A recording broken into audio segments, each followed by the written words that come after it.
இதுதான் மனோரஞ்சிதம். மனோரஞ்சிதம் பூ, மனோரஞ்சிதம் செடி இது. இந்த மனோரஞ்சிதம் பூ அந்த இருக்கு பாருங்க, மஞ்சளா தங்க நிறத்துல இருக்கும். அது இந்த மனோரஞ்சிதம் பூ வந்து ஆழ்ந்த நறுமணம் கொண்ட மஞ்சள் நிற பூக்களை உடையது.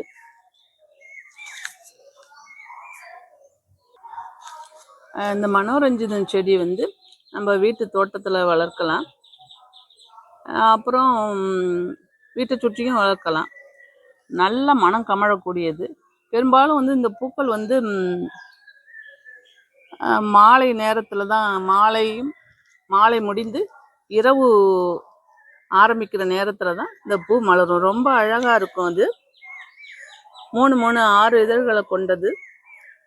அது அப்படியே விரியும் போது ரொம்ப ரொம்ப நல்லா இருக்கும். வாசனை பயங்கரமா, அந்த சுற்றி உள்ள இடங்கள்ல வாசனை ரொம்ப அருமையான வாசனையை கொடுக்கக்கூடியது.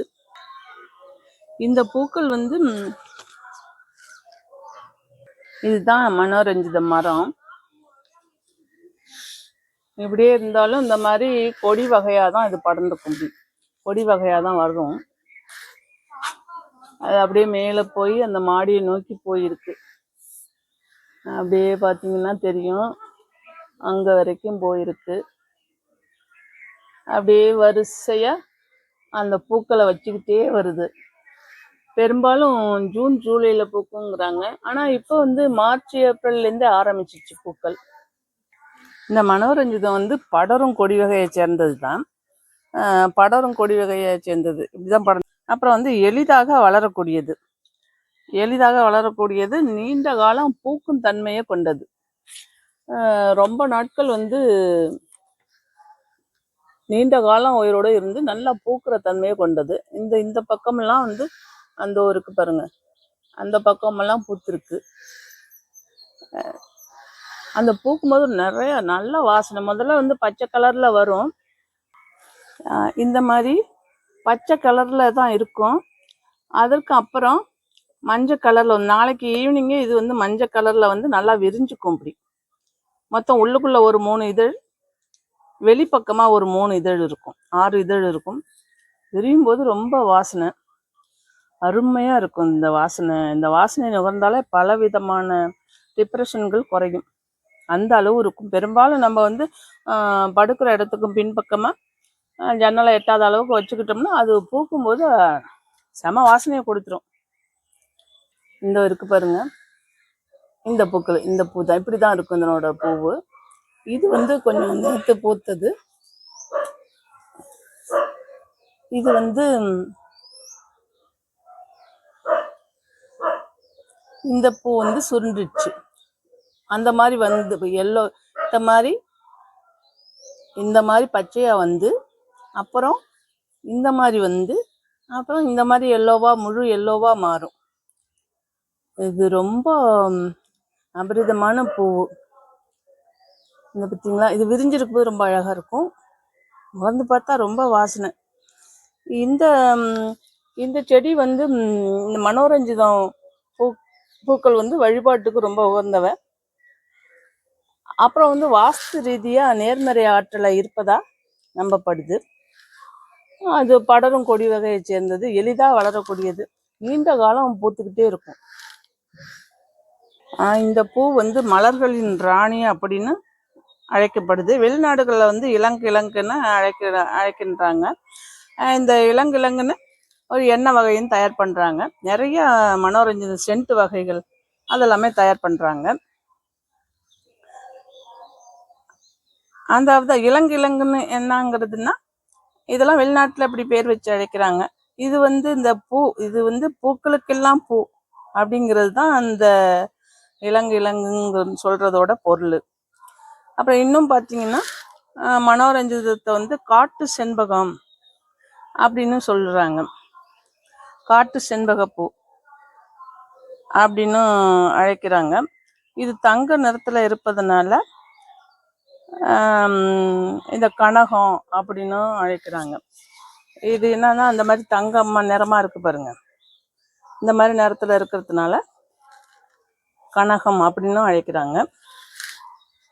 கனகப்பூ அப்படின்னு இதை வந்து போடுறாங்க.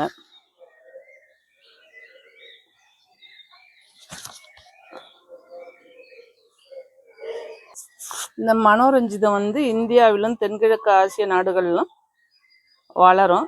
இந்த மரம் வந்து சீத்தாப்பழ குடும்பத்தை சேர்ந்தது, அதாவது கஸ்டர்ட் ஆப்பிள்னு சொல்றோம் இல்லையா, அந்த வகை குடும்பத்தை சேர்ந்தது தான் இது. இதனோட பொட்டானிக்கல், மனோரஞ்சிதத்தோட பொட்டானிக்கல் நேம்னு பார்த்தோம்னா ஆர்ட்ரா பொட்டாவியஸ் ஹெக்ஸாபெட்டாலஸ்னு பேர். இதனோட குடும்பம் வந்து அனோனேசியா ஃபேமிலி.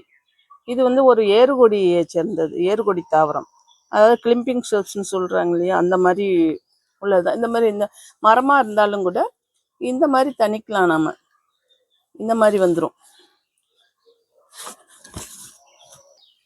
இன்னும் வந்து மற்ற இடங்கள்னு பார்த்தா இந்தியாவை சுற்றியுள்ள லாவோஸ், வியட்நாம், பிலிப்பைன்ஸ், இந்தோனேஷியா, இப்படி ஆப்பிரிக்கா ஒட்டியுள்ள மடகாஸ்கர், அங்கே இல்லாமல் இது நல்லா வளர்ந்து செழிப்பாக வளரக்கூடியது. இந்த மலர்களை தான் புதுமணத்தம்பு புதுசாக கல்யாணம் பண்ணவங்களுக்கு இந்த மலர்களை கொடுப்பாங்கன்னு சொல்கிறாங்க. இதுதான் அதனோட காய்கள். இப்படி தான் கொத்து கொத்தா, அதாவது பூலேருந்து காயின்னு வராது, ஆனால் இப்படி கொத்து கொத்தா இந்த காய்கள் வரும். அந்த பூக்கள்லேருந்து சென்ட் இதெல்லாம் தயார் பண்ணுறாங்க. இதனோட விதைகள்லேருந்து எண்ணெயெல்லாம் தயார் பண்ணுறாங்கன்னு நினைக்கிறேன். இதில் வந்து மருத்துவ பயன்கள்னு பார்த்தோம்னா காய்ச்சல், தலைவலி, இதய நோய்கள் மற்றும் தோல் நோய்களை குணப்படுத்த உதவுது. வாசனை திரவியங்கள் தயாரிக்கவும் பயன்படுது. வாசனைகளை கொண்டு நரம்புகளை வந்து தளர்வாக வைக்கிறதுக்கும் பயன்பெறுது. இன்னொன்று வந்து மன அழுத்தத்தை குறைச்சி நறுமண சிகிச்சைக்கு, அரோமா தெரபிக்கும் பயன்படுத்தப்படுது. வீட்டில் வந்து செல்வ வளம் செழிக்கவும் இதை பயன்படுத்துகிறாங்க. அப்புறம் ஆன்மீக ரீதியாகவும் பயன்படுத்துகிறாங்க. இறைவனுக்கு வந்து மிக உகந்த பூ இது. இது நறுமணமிக்க மலருங்கிறதுனால வாசனை திரவியங்கள், பர்ஃப்யூம்ஸு மற்றும் வாசனை எண்ணெய்கள் இதெல்லாம் தயாரிக்க பயன்படுது. இதில் இன்னொன்று வந்து என்னென்னா, புகழ்பெற்ற சேனல் நம்பர் 5 வாசனை திரவியங்களுக்கு ஒரு முக்கிய அங்கமாக இந்த பூ விளங்குது. அப்புறம் இன்னும் வந்து அரிப்பு, தோல் நோய்கள் அது எல்லாமும் கட்டுப்படுத்த உதவுது. அப்புறம் ஆன்டிபாக்டீரியல், பூஞ்சைக்காளான், ஆன்டிஃபங்கல் இந்த பண்புகள் இதில் உள்ளதுனால இந்த சொறி சிரங்கு அதெல்லாம் வராமலும் இது தடுக்க இந்த பூக்கள் பயன்படுது. இதிலிருந்து உள்ள வாசனை எண்ணெய்கள் பயன்படுத்தப்படுகிறது. இது வந்து ஒரு அருமையான நறுமணம் மிகுந்த வாசனை திரவியம். அது மனோரஞ்சிதம் சென்ட்டுன்னு நாட்டு மருந்து கடைகளில் கிடைக்கும். வெளிநாட்டு சென்ட்டுகள்லாம் தோற்று போகிற அளவுக்கு இதனோட வாசனை ரொம்ப அருமையாக இருக்கும். இந்த பூக்களை இப்படியே பறித்து மாலைகளாகவும் தொடுக்கிறாங்க. மாலைகள் தொடுக்க பயன்படுத்துகிறாங்க, கல்யாண மாலைகளும் பயன்படுத்துகிறாங்க. இப்படி தான் இருக்கும். இந்த நல்ல மஞ்சள் கலரில் தங்க நிறத்துலையும் இந்த பூக்கள் இருக்கும்.